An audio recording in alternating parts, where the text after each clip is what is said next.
Subscribe to our channel by clicking the subscribe button. Click the bell button and enjoy the latest uploads from our channel. Hello HS community, नमस्कार। Welcome to Hungry Spirit channel. स्वागत है आपका आपके अपने channel hungry spirits में। तो दोस्तों, episode आपने देखा और आपने बहुत ही बढ़िया बढ़िया रिव्यूज भी भेजे। तो अनुपमा के रिव्यूज और फिर ये रिश्ता क्या कहलाता है के भी रिव्यूज आपने भेजे हैं। तो चलिए सुनते हैं लगातार। पहले वही गुजारिश, वही निवेदन, जिन्होंने अभी तक आपका अपना चैनल हंग्री स्पिरिट सब्सक्राइब नहीं किया है, वीडियो के नीचे दिया गया लाल बटन दबा दें और चैनल को सब्सक्राइब कर दें और साथ में बेल आइकन भी दबा दें ताकि आपको वीडियोस के नोटिफिकेशन मिलते रहे। धन्यवाद। नमस्ते Anju ji, Naveen sir and all my friends. Anju ji और नवीन सर, आप दोनों को और आपकी पूरी टीम और मेरी सभी बहनों को हैप्पी होली। बापूजी और अनुपमा दोनों ने कहा कि शादी ब्याह में ऊंच नीच हो जाती है, तो आप भी अपने दिल पे मत लीजिएगा और ना ही हम लेंगे। लेकिन अनुपमा, तुम तो नहीं लोगी, लेकिन ये वसुंधरा और पराग ये बात भूलेंगे भी नहीं, क्योंकि तुमने उसके घर के उस नाक को छेड़ा है जो इन्हीं को डसने वाला है। लेकिन फिर भी उनके लिए उनका दामाद भगवान है। और सच में विदाई का सीन बहुत ही रुलाता है। जैसे राही ने अनुपमा की साड़ी का पल्लू पकड़ा था ना, सच में मुझे अनुज की भी याद आ गई। और आज अनुज की कमी खली भी, क्योंकि अनुज चाहिए था। अनुपमा से ज्यादा तो वही रोता, और ये तो उसका सपना था अपनी बेटी की शादी करने का। सब भी इमोशनल थे, बहुत रोना भी आया। लेकिन ये वसुंधरा का मुंह सड़ा हुआ क्यों रहता है? थोड़ी सी तो स्माइल लाती। सभी लोग इमोशनल हो रहे थे, सिर्फ गौतम, वसुंधरा और पराग को छोड़ के, क्योंकि इन लोगों के अंदर इंसानियत नाम की चीज भी नहीं है। और ये गौतम ये नहीं सुधरेगा, फिर से भड़काना चालू कर दिया। लेकिन एक बात कहो गौतम, तुमने खुद ने अपने ही पैरों पे कुल्हाड़ी मारी है। और ये जो तुम भड़का रहे हो ना कि राही आपकी बहू से ज्यादा बेटी नहीं बन पाएगी, लेकिन प्रार्थना जैसे बहू बन के आई थी उनकी, तो तुम्हारे घर के परिवार की बेटी बन गई, तो राही तो उससे भी ज्यादा चहेती बनेगी। और कहीं ऐसा ना हो कि तुम्हें ही ये जो बोला है ना उसके लिए पछतावा होगा। आज पराग ने तो कह दिया कि हम उसे गिफ्ट में रेस्टोरेंट देंगे, लेकिन क्या तुम्हारा बेटा वो रेस्टोरेंट लेगा? अरे जो खुद तुम्हारे घर में ही नहीं रहना चाहता उसे रेस्टोरेंट दोगे? जो तुम्हारा आशीर्वाद भी अनुपमा के कहने पर लिया है, उससे ये उम्मीद करोगे कि वो लोग अनु की रसोई में नहीं जाएंगे? वो लोग अनु की रसोई में भी जाएंगे और वहां काम भी करेंगे। लेकिन ये जो तुम अपना महंगा रेस्टोरेंट देने का बोल रहे हो ना, वो रेस्टोरेंट तो प्रेम कभी नहीं स्वीकारेगा। मोटी बा को लगता है कि वो राही को कंट्रोल में करेंगी। राही आज तक किसी के कंट्रोल में नहीं, ना अनुज के आई है ना ही अनुपमा के, तो मोटी बा आपके कंट्रोल में कैसे आएगी? उसका पहला नमूना तो आप देख ही चुके हैं। जो मुंह दिखाई में उसकी तबीयत खराब हो गई, वो आ नहीं पाई। तो ये राही अनुज कपाड़िया है। उसे अनुपमा, या अनुपमा तो नहीं कहूंगी, लेकिन मीता और ख्याति समझने की तो गलती बिल्कुल मत कीजिएगा। ये सबकी माँ है, क्योंकि आखिर है तो शेरनी की बेटी, तो शेरनी ही निकलेगी। आप उसे कदमों में झुकाना चाहते, लेकिन वो आप सबको अपने उंगलियों पे नचाएगी, क्योंकि प्रेम राही का दीवाना है, क्योंकि वो एक भी मौका नहीं छोड़ता अनुपमा और राही की तरफ से बोलने का। संच में अंश, परी, माही, ईशानी सब रो रहे थे।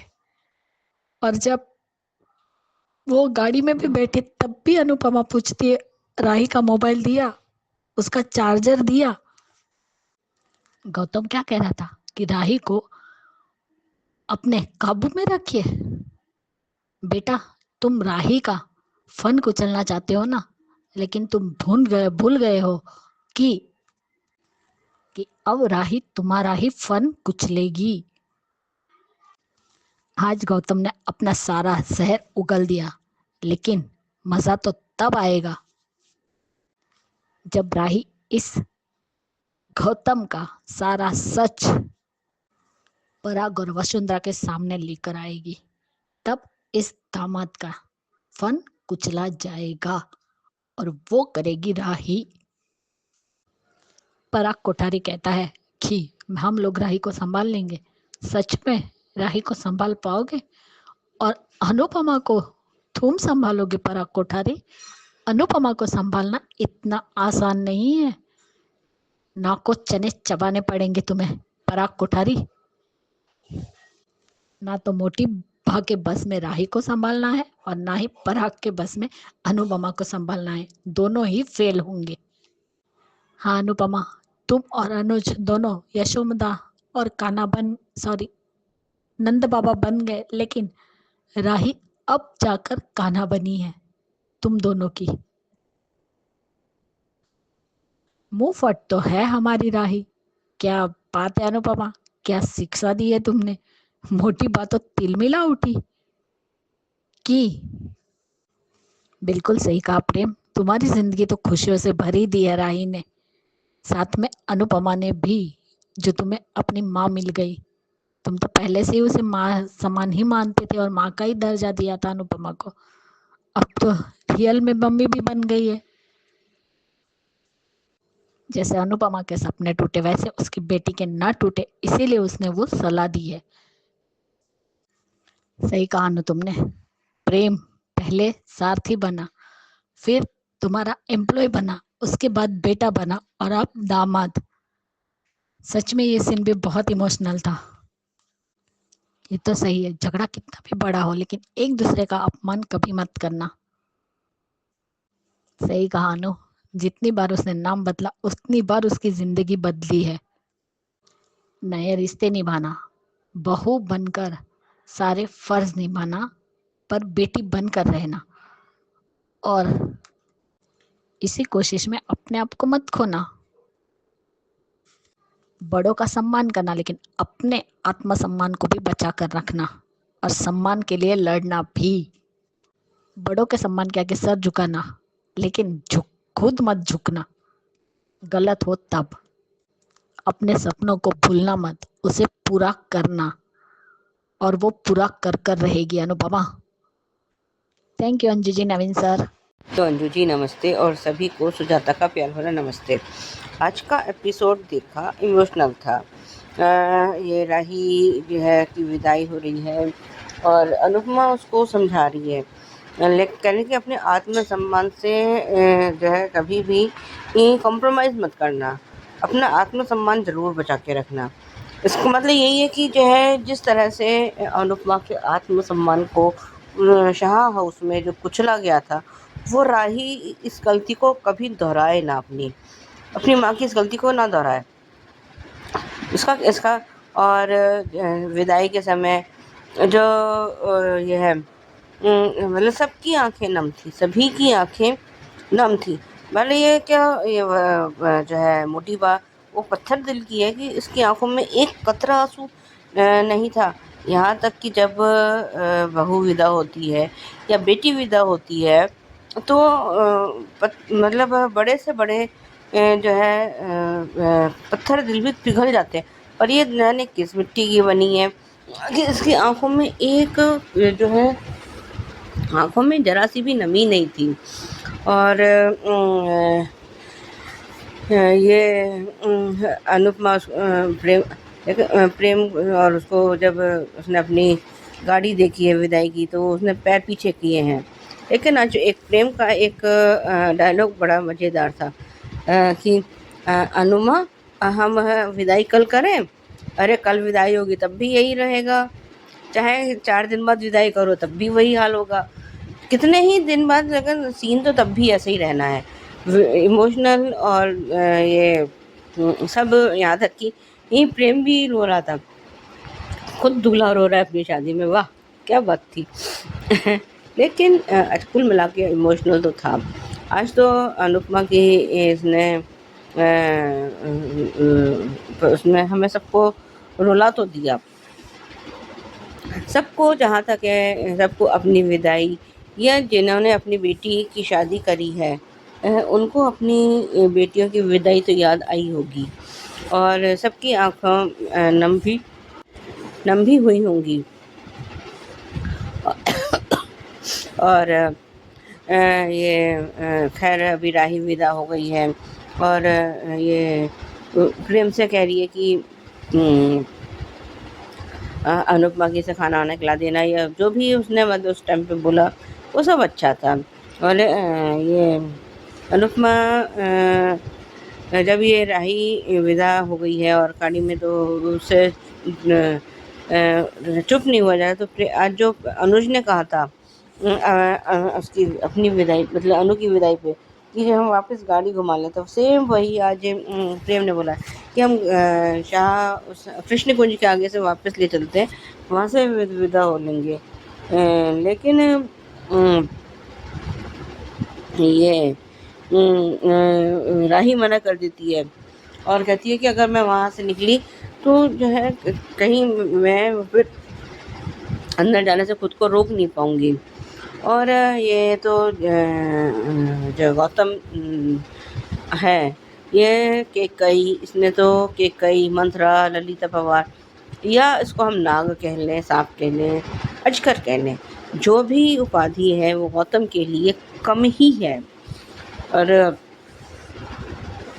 ये फिर इनको दोनों को भड़का रहा है इसके राही के खिलाफ, ताकि राही अपने ससुराल में अपने पैर जमा ही ना पाए।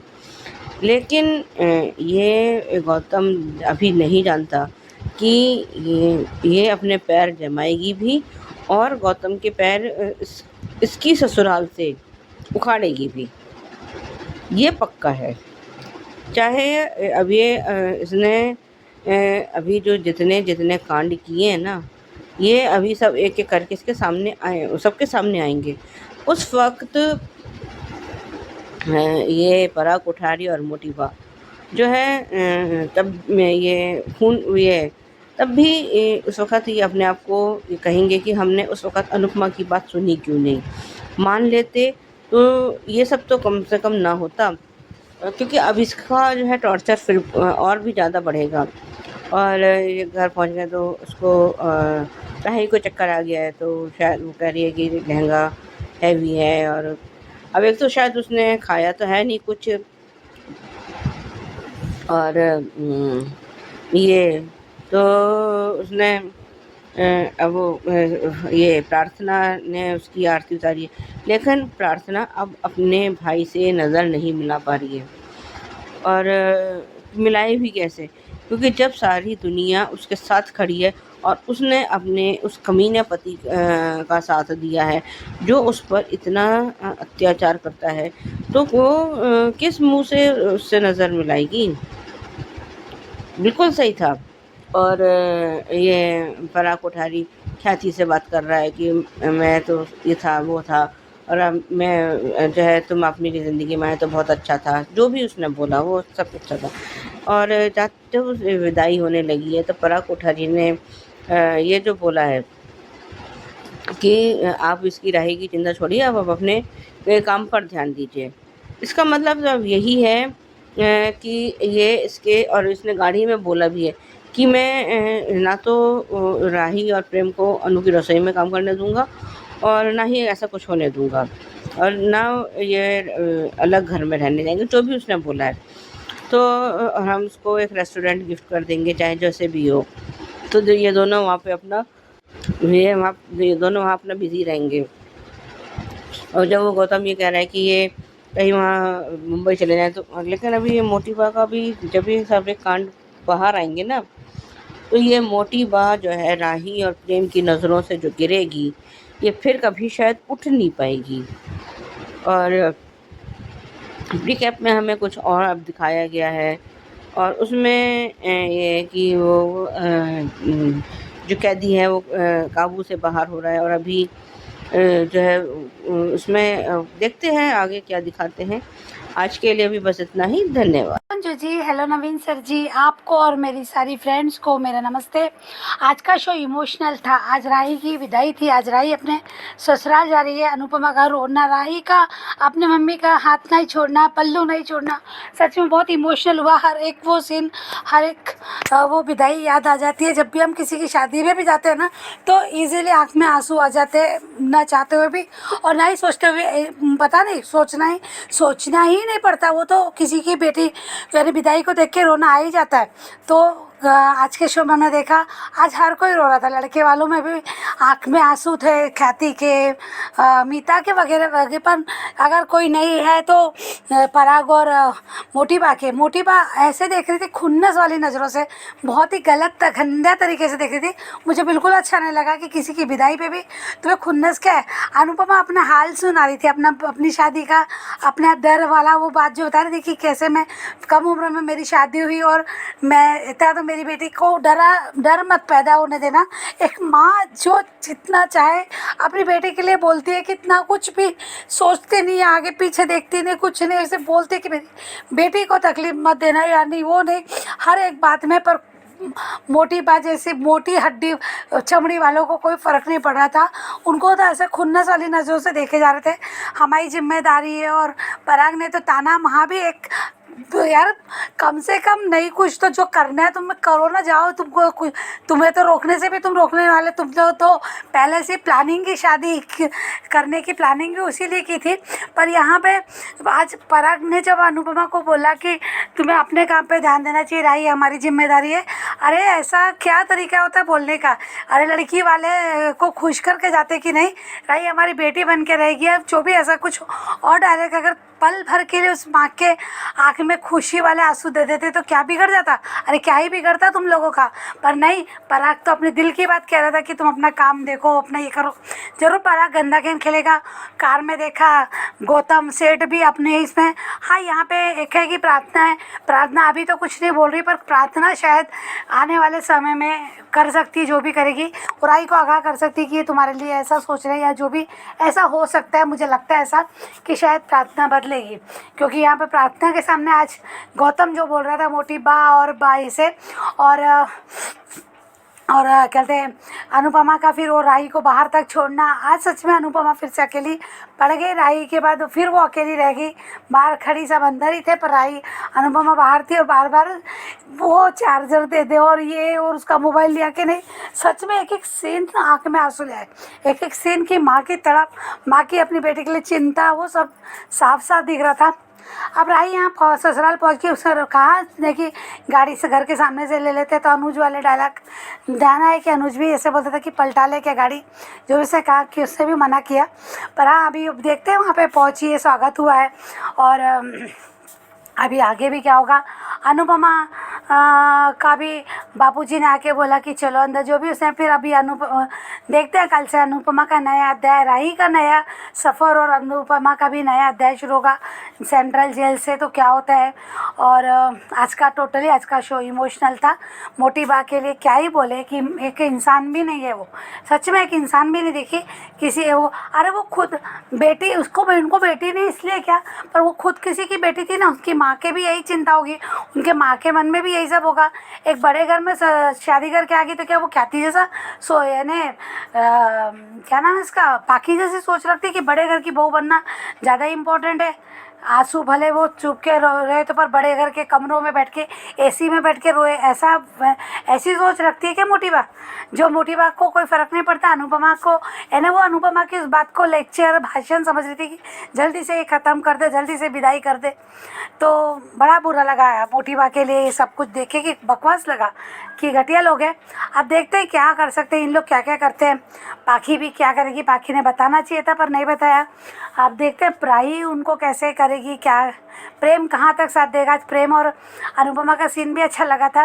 प्रेम कब तक, जब तक यार राही के भी मन दिमाग में परिवार का भूत है, वो एक करने की कोशिश हो रही है, तो कहीं ना कहीं प्रेम चिढ़ेगा, कुछ ना, पता नहीं यार क्या होगा, तो समझ में नहीं आ रहा है, पर देखते हैं आगे क्या होता है शो में। Thank you so much Anju ji, thank you so much Naveen sir जी।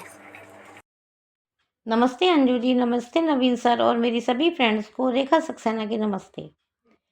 होली की बहुत बहुत शुभकामनाएं आपको अंजू जी, नवीन जी, आपको और मेरी सभी फ्रेंड्स को। हमारे मान की प्यारी बेटी राही आज विदा होकर अपने ससुराल यानी नई युद्ध भूमि में पहुंच गई। पहले युद्ध भूमि थी कपाड़िया मेंशन, जिसमें उसके मासूम दिल दिमाग को कुछ टॉक्सिक लोगों ने इतना जहर भरा कि वो अपने माता पिता को ही अलग कर बैठी, और ऐसा अलग किया कि फिर कभी साथ तो रहे लेकिन एक नहीं हो पाए। दूसरी युद्ध भूमि रही अमेरिका, जिसमें वो अपनी नफरत की आग में अपनी मां से और दूर होती गई, पैनिक अटैक से जूझती रही। अनुज था लेकिन वो भी कुछ नहीं कर सका।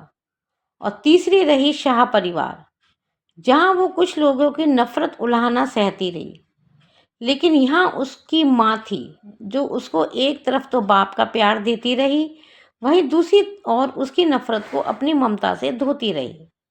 लेकिन आज विदा के समय माँ बेटी की बॉन्डिंग ने सारे गिले शिकवे सब दूर कर दिए। अनुज बहुत प्यार करता था, लेकिन अनुपमा का प्यार भी राही के लिए कम नहीं था। क्या क्या नहीं सहा अपनी बेटी राही से अनुपमा ने, लेकिन कभी अपनी बेटी के लिए गलत नहीं सोचा। अनुपमा एक ऐसी औरत जो सिर्फ प्यार ही बांटती है। अनुपमा ऐसी माँ जो सिर्फ ममता ही नहीं, बेटी के अंदर आत्मविश्वास, हिम्मत भी भरती है। और विदाई के समय आंखों में आंसू लिए कोठारीस को हाथ जोड़कर अपनी बेटी, अपने दिल का टुकड़ा सौंपती है। नंद बाबा और यशोदा मैया की आंख का तारा कान्हा जी थे, वैसे ही अनुज अनुपमा के लिए राही भी कान्हा जी से कम नहीं है, और उसकी खुशी के लिए दोनों अलग अलग भी रहे। इससे बड़े माँ बाप का सेक्रीफाइस और क्या होगा। जहाँ एक तरफ अनुपमा अपनी बेटी को सबकी इज्जत, सबका सम्मान करने को कहती है, लेकिन वहीं दूसरी ओर अपनी बेटी को कुछ भी गलत होने पर नहीं झुकने को कहती है, और साथ ही अपने सपनों को भी ना भूलने को कहती है। उधर प्रेम को भी अपनी बेटी राही का सम्मान करने को कहती है, दूसरी तरफ सिर पे ना चढ़ाने को भी कहती है। आज तो प्रेम की भी प्रमोशन हो गई, पहले सारथी, फिर एम्प्लॉई, फिर बेटा और अब दामाद बन गया। लेकिन आज प्रेम भी दोनों माँ बेटी को देखकर बहुत भावुक हो गया। साथ ही अनुपमा और बाबूजी कोठारी से भी खुले मन से राही को स्वीकार करने को कहते हैं, उसकी गलती को माफ करने के लिए कहते हैं, खुला दिल दिखाने को कहते हैं। लेकिन मोटी बा और पराग कोठारीस के अंदर तो कोई और प्लानिंग चल रही है। जहां एक तरफ मोटी बा राही को अपनी जिम्मेदारी बताती है, वहीं पराग कोठारी का सीधा इशारा अनुपमा को कि अब आप अपने काम पे ध्यान दीजिए। यानी पराग कोठारी की चेतावनी ही लगी मुझे तो। अरे कोठारी जी, आप कुछ भी कहो, लेकिन इतना जरूर है कि अगर राही को कुछ परेशानी हुई तो पहले तो प्रेम और फिर अनुपमा आपके सामने खड़े मिलेंगे। पैसों से अनुपमा के आत्म सम्मान को मत तोलो पराग जी। और विदा का वो भावुक पल जिसमें अनुपमा के हाथ में अनुज की तस्वीर, पल्लू फैलाए अपनी छोटी, अपनी आध्या, या कहे तो अपनी राही के पीछे फेंके हुए खीले समेटते हुए। लेकिन आज अनुज अपनी बेटी की विदाई में सिर्फ एक फोटो में सिमट कर रह गया। ये क्या है, नहीं अच्छा लग रहा। अनुज के तो सारे अरमान, सारे सेक्रीफाइस धरे के धरे रह गए। अनुज को वो सब क्यों नसीब में नहीं है जिस पे हर पिता का हक होता है, जिस पे अनुज का भी हक था। या तो डेथ की खबर होती अनुज के, अगर जिंदा है तो क्यों नहीं अपनी बेटी की, ना कन्यादान में और ना विदाई में। अपनी बेटी और अनुपमा के पास क्यों नहीं है अनुज। ये गलत है, बहुत गलत है। और फिर जहाँ सब लोग आंखों में आंसू लिए, वहीं अनुपमा अपनी बेटी के सिर को बचाती हुई राही को गाड़ी में बैठाती है। ये सिंबल है, राही के सर पर अनुपमा का हाथ हमेशा रहेगा और वो उसकी हर मुश्किल में उसकी रक्षा करेगी। और फिर राही विदा होकर भरे मन से ससुराल पहुंचती है। लेकिन प्रेम है राही के साथ, वो परेशान नहीं होने देगा उसको। और फिर वही डायलॉग जो अनुज ने अनुपमा को रोते हुए देखकर बोला था कि गाड़ी को घुमा लेती हैं, लेकिन अनुपमा की तरह राही भी मना कर देती है। उधर कोठारी को भड़काता हुआ आग का गोला गौतम। वही पराग कोठारी की प्लानिंग की एक बड़ा रेस्टोरेंट खोलकर प्रेम और राही को गिफ्ट कर देंगे। भूल जाओ पराग कोठारी, जिसको तुम्हारा इतना बड़ा बिजनेस एम्पायर नहीं रोक सका, उसको एक रेस्टोरेंट कैसे रोकेगा। और प्रेम, उसको तो अनुपमा माँ दिखती है, तो कोई माँ को कैसे छोड़ सकता है। और फिर राही के ससुराल यानी नई युद्धभूमि में राही का स्वागत, बड़े धूमधाम से स्वागत हुआ। और फिर सब खुश होकर सब रस्में राही से संपूर्ण कराते हैं। अच्छा लगा देखकर, लेकिन बुरा लगा अनुपमा को फिर अनुज की तस्वीर को सीने से लगाए हुए अपनी बेटी की राह तकते हुए। एक भरे पूरे शाह परिवार में अनुपमा फिर अकेली, लेकिन बाबूजी हैं उसके साथ। वो उसको समझा बुझाकर घर के अंदर ले जाते हैं। आगे एक नई चुनौती फिर अनुपमा का इंतजार कर रही है। आज के लिए इतना ही। Thank you very much Anju ma'am, thank you very much Naveen sir, thank you very much. Hello HS community members, Anju ma'am, Naveen sir, मैं अंजू मिस्त्री। आज का एपिसोड बहुत अच्छा था, कहीं कहीं ओके ओके था। राही का पल्लू पकड़ना, प्रेम की खुशी से मेरी ज़िंदगी तो अभी भर गई ऐसा बोलना, भूल चूक माफ़ करके प्रेम का कहना कि हम कल भी विदाई कर लेंगे तो चलेगा और बाकी आंखें खड़ी की खड़ी रह गई। अनुपमा की राही को सलाह, इज्जत देना, इज्जत लेना, मान सम्मान देना, लेकिन बेइज्जती मत सहन करना, ये भी अच्छा था। एक दूसरे को इंसल्टिंग वर्ड इस्तेमाल मत करना, जो एक बार अनुज ने कर दिया था और पूरी लाइफ चेंज हो गई थी, है ना। मतलब दूध का जला छाछ भी फूंक फूंक के अपनी बेटी को दे रहा है, ऐसा मुझे लगा। और ये सलाह सुन के कि इंसल्ट बर्दाश्त मत करना, अपने सपने पूरे करना। मोटी बा और पराग कोठारी की भवें तन गई, घूर घूर के देख रही थी, कच्चा खा जाएगी वैसे। लेकिन ये बात सुन के ना मुझे मोटी बा का प्लान समझ में आ गया, डिवाइड एंड रूल। मतलब प्रेम एक पल तो राही को ये बोल ही देगा कि तुम गोल्ड डिगर हो, तुम्हें मुझ में इंटरेस्ट नहीं है, हो सकता है ना ऐसा।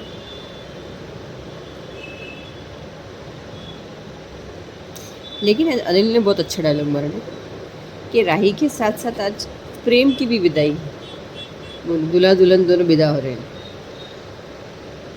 मतलब एक ससुराल से दूसरे ससुराल, वाह नाइस। लेकिन बेटी बनना, बहू बनना, लेकिन खुद को मत भूल जाना। देखिए कितना याद रखती है।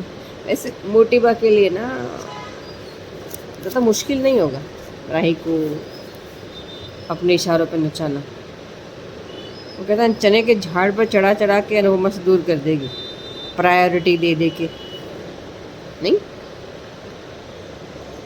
पर पराग कोठारी का अनुपमा को वार्निंग देना कि अपने काम पे ध्यान दो, मतलब अनु की रसोई पे ताला लगने की तैयारी।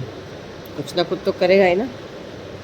कहीं ये नया क्रिमिनल का केस उसने तो नहीं अरेंज कर दिया, हो सकता। फिर वो विदाई का बैकग्राउंड में गाना, ओ माय गॉड, रेखा भारद्वाज की आवाज़ में मेरा फेवरेट सॉन्ग। किसी ने पूरा सुना है क्या? पूरा सुनना। मतलब 3 लोगों ने गाना गाया है, एक छोटी बच्ची है और एक हमारे गुजरात के फेमस सिंगर है और एक भी रेखा भारद्वाज है। बहुत अच्छा था।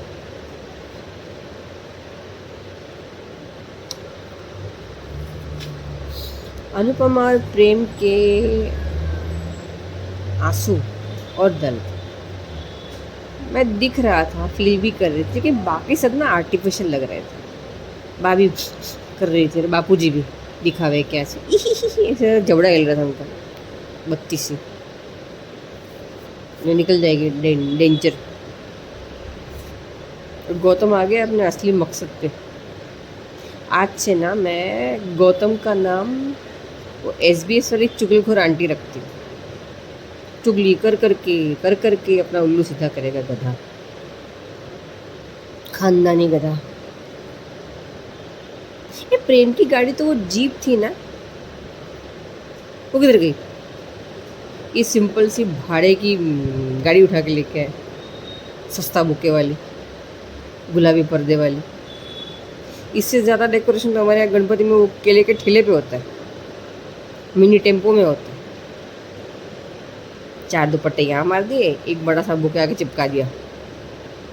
परसों मैंने देखा राही और प्रेम की जो वरमाला है ना, वो सूख गई थी। उतना भी ध्यान, राही की तो वरमाला तितर बितर हो गई थी, एक फूल ऊपर एक फूल नीचे, धागा भी दिख रहा था बीच में। ऐसा ही होता है ये तो। क्या ये राही और प्रेम ने सीट कब बदली की? लेफ्ट में से राइट में कब आ गए बताओ? और ये जब कुमकुम पगला करने का टाइम आया तो थाल कितना सस्ता और भंगार था। मतलब एक ही पैर रखा और डिजुंग डिजुंग होने लग गया, डांस करने लगा। मुझे लगा था कोठारी खानदान की बहू है, प्रेम की बीवी है, तो हीरा जड़ित थाल लेके आएंगे अपनी शान दिखाने के लिए। पतरे का निकला है तो। जितना रोना मुझे पूरी विदाई में नहीं आया ना, उससे ज़्यादा रोना मुझे अनुपमा को पूरी गली में अकेले अनुज की फ़ोटो के साथ देख कर आया। भाई हमारा बाप, मेरी तो जान ही निकल गई। मतलब उसको देखा ना, ऐसे मेरे तो आंखों से नल चालू हो गए जब बापू जी उसको लेने आए थे। मैंने बोला था ना बाल्टी भर भर के रुलाएगी, मेरा भी 2 रुमाल गीला कर दिया। फिर क्या देखा, कितना डरावना था। ऐसे डेंजर खूंखार क्रिमिनल के बीच अनुपमा क्या कर रही, किसी ने दबोच लिया तो गर्दन से। हाँ वैसे उस वीडियो में मुझे तारक मेहता का वो क्रिमिनल भिड़े भी दिखाई दिया, सुविचार लिखता हुआ। वो जो फोटो आई थी उसमें नाटक लिखा था, पानी पिलाने वाला फोटो नहीं। पता नहीं क्या होगा आगे। चलो ठीक है, बाय बाय। नमस्ते हाँ जी नवीन जी, मैं सुचि रवि, ये रिश्ता क्या कहलाता के लिए अभी भी मैं नहीं देख पाई, वो तो ऑनलाइन में देख पाई। जैसे हॉटस्टार में आए उसमें देर से आया, तो मेरे हुली अब तक नहीं आए, शायद नहीं आए, पर वैसे भी करके मैं देख ली थी। इतना कहना कि वेल डन रोहित और चाची सा। और अबीर कितना घटिया हो सकता है यार, चारों को मजा चकाने के लिए खैरा से शादी कर ली। सीरियसली, एक समस्या क्या है अपने आप को? ये कौन है? थोड़ा मन कहानी वो बना लेती तो क्या है? मुझे मजा 1 मिनट नहीं पका, मुझे सब मुझे चिढ़ाएंगे। इतना फिक्र है तो शादी क्यों की? इंतजार कर लेते, अगर गुस्से में सही। इतना गुस्सा क्या है, इतना अकड़ क्या है? मुझे यही समझ में नहीं आता। गलती करते हो और एटीट्यूड दिखाते हो, उसको पहले से पता था, पर इसको पता नहीं था तुम इतना गिर सकते हो। हर पर चिल्लाते रहता है। ये रियलिटी चेक चारू देगी और कैरा को भी देखना चाहिए। इतने डिजर्व नहीं करती, थोड़ा सम्मान डिजर्व करती। क्यों ऐसे किया? तो थोड़ा तमीज से बात करता। उसको पसंद नहीं होगा, ओके अंडरस्टैंडेबल, वो लोग मीडिया वे सब देखते रहते, 1 मिनट में पकड़ लेते, ठीक है। अगर गलत हो भी तो क्या हुआ? इतना डांटना की क्या जरूरत है? ये समझते क्या है? वो असिस्टेंट भी नहीं है, बीवी है। कैसा इंसान है ये? कैरो बहुत प्यारी है, पर ये अभी तो कमाल है बस। और रोहित तो पहले से रियलिटी चेक दे चुका है। और आपस में कितना गिर सकते हो और इतना जिंदगी खराब कर सकते हो, ये तो और दूसरी बात है। तीसरी बात, अच्छा हुआ, पर मुझे समझ में नहीं आ रहा रूही क्यों नहीं बताई कि ये फुफासा के एक वजह से है। सिर्फ वही नहीं, आबिर और चाहूर की भी गलती है। मेन सबसे ज्यादा तो फुफासा का भी है, पर देखते हैं। पर थोड़ा देर नहीं कर दी विद्या ने अपनी बेटे के साथ देने में। सिर्फ एक पल के लिए साथ देने में मतलब 25% तो होगा, लेकिन इसके लिए भरपाई नहीं कर पाएगी। भरपाई कर सकती है, ये तो पहले किश्त है, उसके बहुत मेहनत करना पड़ेगा। पहले शिवानी जी को अंदर आने के लिए कहा है कि उसके साथ, अपनी बेटे के साथ रहना चाहिए, तभी थोड़ा सा मन बदल सकता है अरमान का। और अच्छी बात है कि अबीरा ने ब्रेकअप ने कहा कि वो कभी भी उसके गिर नहीं सकते अपने पैसों के लिए। उसके मेहनत के पैसे हाथ में देने में क्या मुश्किल है उसके लिए, इतना अकड़ किसके बात के लिए। पता है, सब इतने घटिया हरकत आने के बाद भी इतना अकड़ में कैसे रहते हैं, मुझे समझ में नहीं आता। मुझे माधव, चाची साहब सब मुझे और अच्छा लग रहा है। ये तो छोड़ना चाहिए घर, सिर्फ ये तीनों रहना चाहिए। देखते हैं वो क्या करेंगे। देखते हैं आगे क्या होता है। पर उसके हक के पैसे तमीज से लेगी, और मैं और गड़बड़ कर सकती हूँ। अगर ठीक कर सकते हैं तो और गड़बड़ भी कर सकते हैं। तो फूफा साहब को उसे पूरा सम्मान के साथ उनकी मेहनत की पैसा ही देना ही पड़ेगा। ये सब सीधी उंगली से घी नहीं निकल पाएंगे, टेढ़ी उंगली से ही टेढ़ा करना पड़ेगा अपना अपनी उंगली को। नहीं तो इन जैसे को कभी कभी मजाक नहीं चखा सकते हैं। उन्हें उन्हें उन्हें सिखाना पड़ेगा पाठ, तभी वो अक्ल आएंगे। और वैसे भी उनका लाइसेंस लेना चाहिए, और 1 साल वो काम नहीं कर सकते ऐसे बोलना चाहिए, या रूल पास करना चाहिए, ऐसे कुछ करना चाहिए, तभी उनको पाठ सिखाना पड़े, तभी एक ऐसे पाठ सिखा सकते हैं। नहीं तो ये नहीं सीखेंगे। देखते हैं आगे क्या होता है। हेलो अंजू जी, नमस्ते, और सभी को सुजाता का प्यार भरा नमस्ते। आज का एपिसोड देखा, अच्छा था।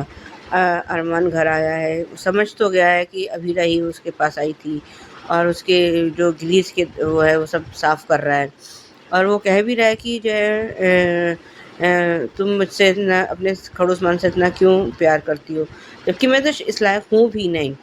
और ये उसे सुबह उठकर उसने जो एड्रेस पढ़ा है तो वो बुद्धा रहा उसका है। और ये जो है, उसने अपने बॉस को फ़ोन किया तो उसने कहा कि जाना तो तुम्हें पड़ेगा, घर सब लोग होली की छुट्टी पे गए हुए हैं, और मैं खुद भी कहीं बाहर हूँ, तो मैं अभी कोई और नहीं जा सकता। तो और ये आज तो रोहित और मीनू चाची जो आजकल फॉर्म में चल रहे हैं ना, मीनू चाची तो पहले भी थी, लेकिन आज जिस तरह से रोहित फॉर्म में चल रहा है वो बड़ा मज़ेदार चल रहा है। इधर ये कियारा सबको रंग लगा रही है, वहाँ पे रूही और दक्ष भी पहुँच गए हैं। और ये अभीर मतलब उसने तो जो है चारू से बदला लेने के लिए कियारा से शादी की थी, और अब वो जब उसने लिखा है कि वो कम से कम तुम्हारी वो तो कर रही है, तुम्हारे लिए, तुम्हारा कि तुम्हारी इमेज उसमें बरकरार रहे कि तुम रॉक स्टार हो, हैं, तुम्हारी इमेज जो दुनिया में तुम्हारी एक अच्छी इमेज बनी हुई है, वो उसके लिए जो है बचाना चाहती है, लेकिन अबीर का दिमाग तो खैर है ही उल्टा फिर। और खैर इसका तो हम क्या ही कह सकते हैं।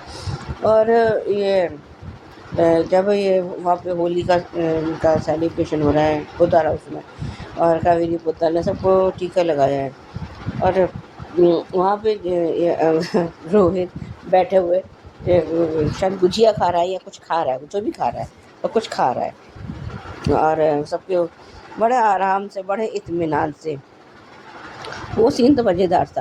और सबके टीका लगाया है, और वो ये जब उसको लगाया है तो वो कहता है कि और आपने कह रहे जब उसने बोला है कावेरी ने, कह रहे सब लोग होली तो खेलो, तो कह रहे कि आपने कहा वो कर लो, सजावट कर लो, तो हमने कर दी, और आगे जो भी बोला, लेकिन इससे ज़्यादा एक्टिंग हम नहीं कर सकते। बड़ा मज़ेदार उस वक़्त कावेरी पुत्र की शक्ल देखने लायक थी, साथ में ये बंसल और इसकी विद्या की। आज जिस तरह से इन तीनों को इन लोगों ने अकेला छोड़ा है ना, और ये यही डिज़र्व करते हैं। और ये क्या कहते हैं, अरमान गाड़ी लेके अब उसको मजबूरी में जाना तो पड़ा है, और वो कहता है कि भाई हम होली कैसे खेलें जब हमारे उसमें है ही नहीं, अरमान है ही नहीं, भैया नहीं है, तो हम नहीं खेल। और आज जब ये उसने कुछ बोला है संजय बंसल ने, तो कह रहा है काजल कैसे बिफर के बोली है, आप तो चुप ही रहिए। अब इसके मुंह में भी अब जबान आ गई है, क्योंकि कहते हैं ना कि किसी को इतना भी मत दबाओ कि वो बाद में विद्रोह पर उतारू हो जाए। अब लेकिन इसने बंसल ने जो है चारू, क्रिश और काजल सबके साथ उसने कोई अच्छा व्यवहार तो किया नहीं है। और आज जो है रोहित ने ये बोला कि आज तो हम सब एक साथ हैं, और कल अगले साल हो सकता है कि हम एक साथ हों भी ना, कोई होली खेलने के लिए यहाँ हो ही ना। और कह रहे हैं कि ये लाइन और बहुत अच्छी थी कि आपने हमारे खुशी के माहौल में जो है मातम का वो रंग भर दिया। जो भी उसका डायलॉग था अच्छा था, और सबके उसने थोड़ा रंग लगाया बाकी तो। और आज मीनू चाची भी बोल रही है, अच्छा लगा वो। तब तक जब रोहित बाहर आया है तो अरमान गाड़ी लेके आया है, तो उसको लगा है कि शायद ये वापस आ गया है, लेकिन अरमान मना कर देता है, और वो बताता है, कहता है कि आपकी नई गाड़ी, और उसको कहता है कि आप घर आ जाओ, हम आपका साथ देंगे, सबसे पहले हम आपका बोलेंगे। और ये मीनू चाची भी बोल रही है, सब बोल रहे हैं, लेकिन अरमान ने मना कर दिया है। और ये जो अभी चारू से उस दिन कह रहा था कि मैं अरमान को घर वापस लाना चाहता हूँ, तो क्या इस तरह से घर वापस लेकर आएगा ये, ताने दे के हैं? मैं जब चारू ने तो उस दिन कल बिल्कुल सही बोला था कि आप अरमान भैया को बिल्कुल वो जो ये ताने देकर ही जीना हराम कर देंगे। ये तो चारू की ये लाइन बिल्कुल सही थी, क्योंकि उसकी फितरत ही यही है। और ये जब फिर ये उसको पता चला है कि ये गैरेज में काम कर रहा है, तो फिर उसकी हंसी उड़ाई है। और ये कावेरी पोद्दार तो अपने अहंकार में है कि तुम पोद्दार के नाम के बगैर कुछ नहीं हो, ये नहीं हो, तुम हार भी नहीं मान लेते। वो अपनी अभी छोटी सी दुनिया में बहुत खुश है, कम से कम वहाँ पर उसे कोई ताने देने वाला तो नहीं है।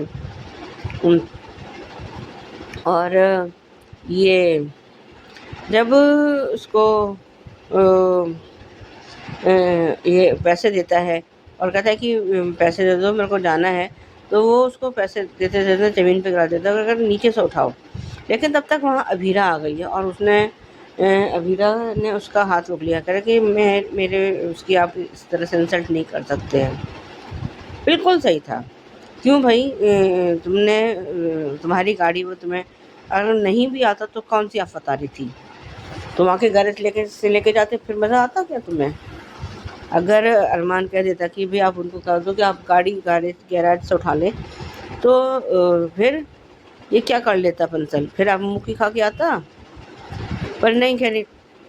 लेकिन इसने तो ठान ही लिया है कि मेरे को अपनी इंसल्ट करवानी है बंसल ने, तो अभी अपनी इंसल्ट करवाने पे उतर आया है।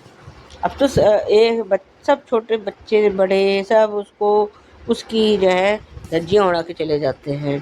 ठीक है, खैर वही पुराने वाला था। आज के लिए भी बस इतना ही। धन्यवाद। नमस्ते Anju ji, Naveen sir and all my friends. Anju ji, Naveen ji, आप दोनों को और आपकी पूरी हंग्री स्पिरिट टीम को और मेरी सभी बहनों को हैप्पी होली। आज का एपिसोड देखा, अरमान घर आया, अबीरा सो गई थी। तब वो कहता है कि अबीरा मेरा पूरा साथ दे रही है, मुझसे भी आगे दौड़ रही है। शिवानी ने कहा कि अबीरा तुम्हारे पीछे पीछे गई थी, तुम दोनों में सुलह तो हो गई। अरमान भी कहता है कि मम्मी आप अभी तक सोई क्यों नहीं। अरमान यही कहना चाहता था कि मुझे गिल्ट हो रहा है कि मैं अबीरा का कुछ जो खुशी देना चाहता हूँ वो नहीं दे पा रहा है, लेकिन वो नहीं बोल पाया। तब शिवानी ने कहा कि आरू मुझे अपना तो मानता है लेकिन पूरी तरह अपना नहीं पाया, और ये बात तो सच है। लेकिन एक दिन शिवानी वो भी तुम्हें पूरी तरह अपनाएगा, जिसकी शुरुआत हमने प्रीकेप में भी देखी कि अब मैं तुम्हारे और मम्मी के साथ आगे बढ़ना चाहता हूँ, मूव ऑन करना चाहता हूँ। अब मैं पौधार हाउस कभी नहीं जाऊंगा। और यहाँ पे रूही भी अपने भी नानू के घर आए क्योंकि रोहित ने उसे भेजा है। पूछते भी है मनीष गोयनका कि तुम क्यों आई हो अपने घर की होली छोड़कर। तो पता नहीं, मुझे रोहित ने भेजा है। तो क्यों भेजा वो भी नहीं जानती है, लेकिन सही किया। लेकिन यहाँ अबीर का तो कुछ और ही चल रहा है। अब वो बच्ची सबको पैरों में गुलाल लगाकर पैर छू रही है। और यहाँ पे क्यारा ने अपनी और अबीर की एक फोटो डाली और मेरे हस्बैंड की पहली होली लिखा। उतनी सी बात पे वो उसके ऊपर भड़क गया। सही कहा मनीष गोयनका जी ने कि शादी तो तुमने क्यारा से की है, फिर भी चारों को नहीं भूल पा रहे, तो फिर शादी क्यों की। और इस तरीके से कौन डांटता है। क्यारा अपनी तुम्हारी पत्नी है तो फिर शादी नहीं करता ना, राह देखता चारों की। ये क्या बात हुई। जैसे आया, जब आया, जैसे मन में आया उस तरीके से उसकी इंसल्ट कर रहे हो। आज तो थप्पड़ मारने ही देती रूही तुम अबीर को। पता नहीं खुद को क्या समझ रहा है। कोई इस तरीके से नहीं करता अबीर। अगर धोखा तुम्हें चारों ने दिया है, क्यारा ने नहीं, और अगर उसने तुम्हारा हाथ थामा है तो अब तुम्हारा भी फर्ज बनता है तुम अपनी पत्नी की खुशियों का ध्यान रखो। बिल्कुल सही कहा है। लेकिन रूही की ये प्रॉब्लम है कि वो सच नहीं बता सकती कि फूफाजा ने ही चारों को धमकी दी थी कि अगर उसने अबीर से शादी की तो वो काजल को डाइवोर्स दे देगा। ये मजबूरी है रूही की। और अब यहाँ पे सुबह उठ के वो एड्रेस देखता है तो शॉक रह जाता है, क्योंकि वो पोद्दार हाउस का है। अब ये नई गाड़ी ली होगी तो शायद नहीं पता होगा अरमान को, लेकिन सच में संजय बंसल बहुत ही घटिया है। और बिल्कुल रोहित ने सही कहा कि आपने रिश्तों की इज्जत नहीं की, अपने बच्चों की खुशियों की इज्जत नहीं की, ना ही कभी अपने पत्नी की रिस्पेक्ट की। कम से कम अपने घर की लक्ष्मी, अपनी पत्नी और अपनी बेटी की इज्जत नहीं की तो कम से कम इस लक्ष्मी की तो इज्जत कर लीजिए। बिल्कुल सही कहा है। ये बात मीनू चाची ने कही है, लेकिन ये नहीं समझेगा मीनू, जो अहंकार में चूर है, इसको समझ में नहीं आएगा। और आज रोहित ने एक एक को फिर से लपेटे में लिया है। अब तो तुम्हें नीचे फेंकी हुई चीज उठाने की आदत पड़ गई होगी, इसलिए पैसे फेंक दिए। जैसे ही अरमान झुकने जा रहा था, रोहित देने जा रहा था पैसे, उसने मना कर दिया। खुद कावेरी पोद्दार और विद्या के सामने अरमान का अपमान हो रहा है, लेकिन फिर भी चुपचाप है। और कावेरी पोद्दार कहती कि अरमान को अभी भी घमंड है। घमंड तो आपके अंदर है, अरमान के अंदर नहीं है कावेरी। चलो कम से कम विद्या के मुंह से 2 बात तो फूटी कि मेरे बेटे में अकड़ नहीं है। और आज रोहित ने बहुत बढ़िया कहा। उससे पहले अरमान और अबीरा का एक इमोशनल सीन था जहाँ पे अब अबीरा तो सो गए थे, लेकिन अरमान जो गाड़ी ठीक करके आई थी उसका जो कुछ भी ऑयल उसे लगा थे, काले काले हाथ चेहरे पे था, वो पूछ रहा था। और वो गाना भी सच में बहुत ही इमोशनल था, सीन और गाना दोनों ही। अच्छा, उससे पहले वो दक्ष की पहली होली थी, फिर भी रोहित ने उसे अपने घर में नहीं रखा। और क्या बात है मनीष जी, पर नातू और नाना की बहुत जम रही है। वो भी हंस रहा है कि गुब्बारे वाली होली खेलनी है, मस्ती वाली। क्यूट था दक्ष। सही कहा मनीष जी आपने। जब अबीर कहता है कि वो नाटक क्यों कर रही है, तो सही है ना, वो लोगों को बता दे कि तुमने चारू से बदला लेने के लिए क्यारा से शादी की थी। कावेरी पोद्दार सबको गुलाल का टीका लगा रही, लेकिन कोई भी उसे नहीं लगा रहा है। सब अपना मुंह पीछे हटा रहे हैं, क्योंकि अरमान नहीं है, इसलिए सबने तय किया है कि हम लोग होली नहीं खेलेंगे। जब कावेरी पोद्दार ने कहा कि क्या कर रहे हो, होली खेलो तुम लोग, चुप क्यों हो, तब राहित का कहना कि मन नहीं है। वाह, सही कहा रोहित ने कि आपने सजाने को कहा, सब कुछ कर दिया, लेकिन होली नहीं खेलेंगे। क्या सही जवाब दिया है काजल। मजा आ गया तो तुम्हारी बात सुन के कि हमें आपके साथ कोई भी सेलिब्रेट नहीं करना है त्योहार। और कावेरी को विद्या को भी मुंह तोड़ जवाब दिया रोहित ने कि मेरे बेटे के लिए क्या फर्ज है वो मुझे मत सिखाइए। सही कहा, आज तो लोगों ने रंग खेलने से मना कर दिया है, कहीं अगले साल पूजा करने से मना ना कर दे। अरमान को देख के सभी खुश हो गए। सबको लगा ये आया है, लेकिन नहीं, वो अपनी गाड़ी देने आया था। और सबने पूछा मैकेनिक में, हाँ वो मैकेनिक का काम करता है, तो क्या गलत करता है। चोरी करने से तो बेहतर है ना कि इज्जत की कमा के खा रहा है। आ गई शेरनी, पैसे तो आप उठा कर ही देंगे, अब आगे कल मुंह तोड़ जवाब देगी अबीरा फुफासा को। Bye Anju ji, Naveen sir. तो दोस्तों कैसे लगे ये रिव्यूज और कैसा लगा आज का एपिसोड, कमेंट करके बताइएगा। देखते रहिए चैनल हंग्री स्पिरिट्स। धन्यवाद। Subscribe to our channel by clicking the subscribe button. Click the bell button and enjoy the latest uploads from our channel.